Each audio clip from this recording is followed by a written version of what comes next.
C'est la première en République du Bénin qui a consisté à associer l'ensemble des consommateurs, leurs associations, les parties prenantes à cette démarche.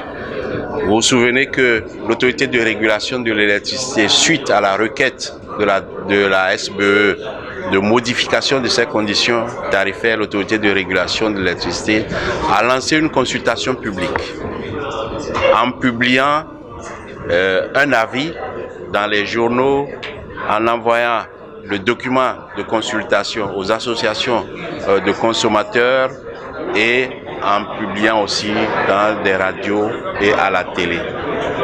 Aujourd'hui, nous avons invité ces parties prenantes pour faire le point des réponses et des réactions reçues suite à cette consultation publique.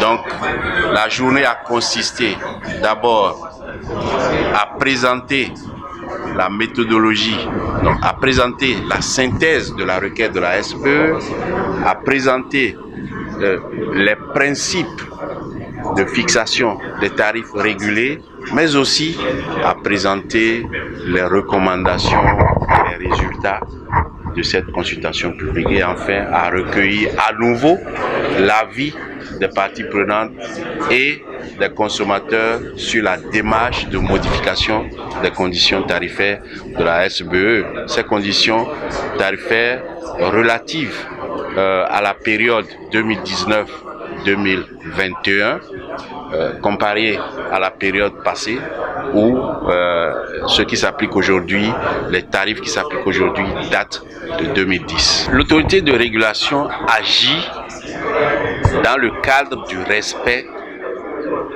des lois et des textes réglementaires.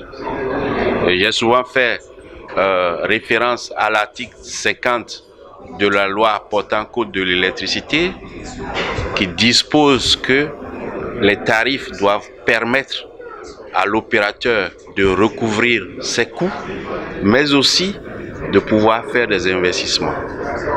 Et ces tarifs, normalement, sont révisables tous les 12 mois par approbation de l'autorité ou sur injonction de l'autorité, puisque l'autorité, elle veille à la régularité ou veille au bon fonctionnement ou bien au bon suivi des prestations de la SBE, mais aussi a pour mission de veiller à l'équilibre financier du secteur. Cette consultation publique que l'AREE a lancée de par le biais de la révision tarifaire que la SB2E lui a soumise, c'est une bonne chose que l'AREE a voulu faire une consultation publique. Ça nous permet, nous consommateurs, de dire ce qu'il y en est concrètement, d'apporter nos arguments, d'aller en contre-attaque à cette révision, de chercher par tous voies et moyens la diminution au lieu de l'augmentation. Soit on reste statique, soit on diminue.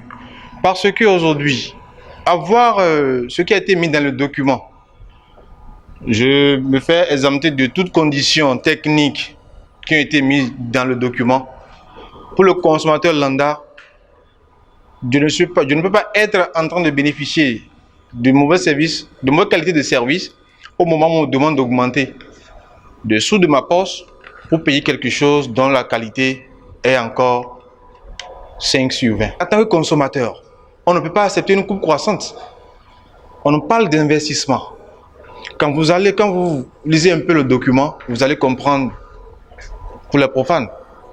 On dit 98,46% de production. Et puis 1,62% ou 1,36% de production nationale. Le montant auquel la SBE achète l'énergie, allez sur Google, vous l'aurez. Le montant auquel il nous facture, prenez vos factures, vous allez voir. La différence sert à quoi? On parle de subvention d'État. Et que l'État est fatigué de subventionner ou pas, on n'en a pas besoin de la subvention d'État avant que la SBE ne puisse régulariser son problème. Et là, on pose un problème de mauvaise gestion, il faut le dire clairement. Je ne peux pas acheter 100 produits. Et moi-même, je consomme 25 produits et je vends les 75 restants à presque le double du prix Et je proclame aujourd'hui que je suis en faillite. Certes, on a eu des investissements. Quel type d'investissement? Il y a eu Maria Gleta, il y a eu les groupes qui ont été loués. C'est ça qui nous cause 40 milliards. Le Niger tout près. Ne fait-il pas des investissements au Niger? Mais le Niger a diminué de 10,8 francs la fois dernière. Mais nous, on pense augmenter. Je pense que si les consommateurs se mettent ensemble, on peut essayer d'arrêter le processus ou bien de tirer ça en notre faveur.